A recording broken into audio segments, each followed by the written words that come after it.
సంవత్సరాల నుంచి పనిచేస్తున్న ఎయిర్పోర్ట్ లో తొలగించిన కార్మికులందరినీ విధుల్లోకి తీసుకోవాలి.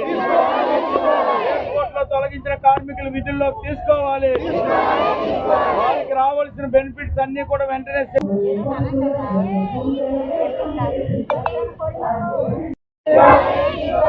రావాల్సిన చట్ట ప్రకారంగా గ్రాట్యుటీ ఇతర బెనిఫిట్స్ అన్ని సెటిల్ చేయాలి. రావాల్సిన కనీస వేతనం అన్ని కూడా చట్ట ప్రకారం సెటిల్ చేయాలి. ఎయిర్పోర్ట్ లో తొలగించిన కార్మికులు విధుల్లోకి తీసుకోవాలి. తొలగించిన కార్మికులు వెంటనే బేషరతుగా వాళ్ళకి రావాల్సినవన్నీ సెటిల్మెంట్ చేయాలి.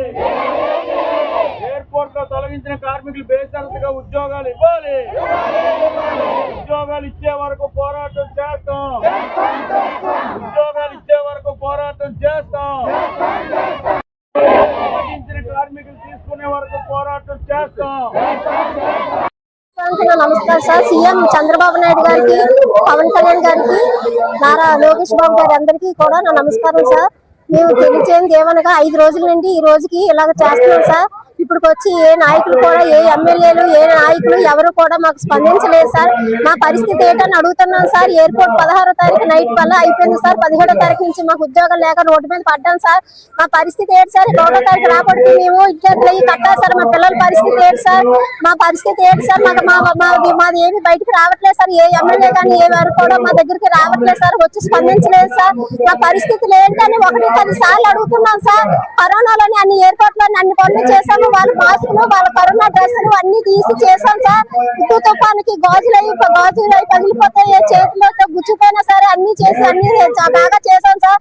ఎయిర్పోర్ట్ లో వచ్చిన సీఎంలకి, పిఎంలకి, సినీ ఆటలకి, అలాగే ఎవరు వచ్చినా సరే మేము వర్క్ నీట్ గా చేసి అన్ని కూడా అందించాం సార్. ఈ రోజు మేము ఎవరికి గుర్తు రాలేదా సార్? హౌస్ కీపింగ్ కూడా మేము ఎవరికి గుర్తు రాలేదు సార్. అలాగే ఆ ఎయిర్పోర్ట్ లోని 800 మంది ఉద్యోగాలు లేక రోడ్డు పడ్డారు సార్. ప్రభుత్వం న్యాయం చేయాలని కోరుకుంటున్నాం సార్. నమస్తే.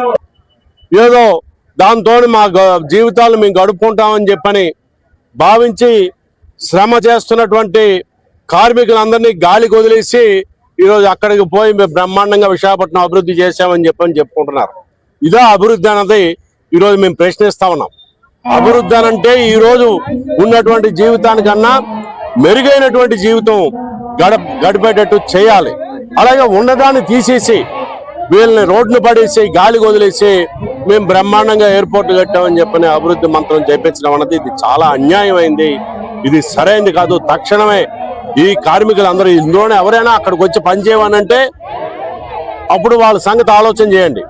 అక్కడ కూడా ఏ రకమైనటువంటి సేవలు ఉన్నప్పుడు వీళ్ళందరినీ తక్షణమే విధుల్లోకి తీసుకోవాలని, అదేవిధంగా వాళ్ళకి కనీసం ఆఫీసిన తర్వాత అప్పుడు దాకా రావాల్సినటువంటి వేతన బకాయిలు కూడా